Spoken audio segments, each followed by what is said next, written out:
How to disable auto adjusted photos after capture on Samsung Galaxy S26 Ultra. So let's start the video. First of all, go to app library. Now here, so click on camera app. Now I click on this four dot icon and click on the settings icon. So after click on the settings icon, scroll down and click on intelligent optimization. So after click on intelligent optimization, so you will select minimum, maximum and medium.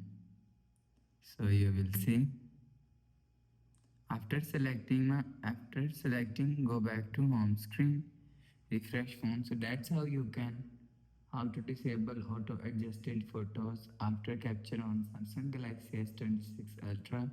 So if you like the video, please subscribe. Thanks for watching.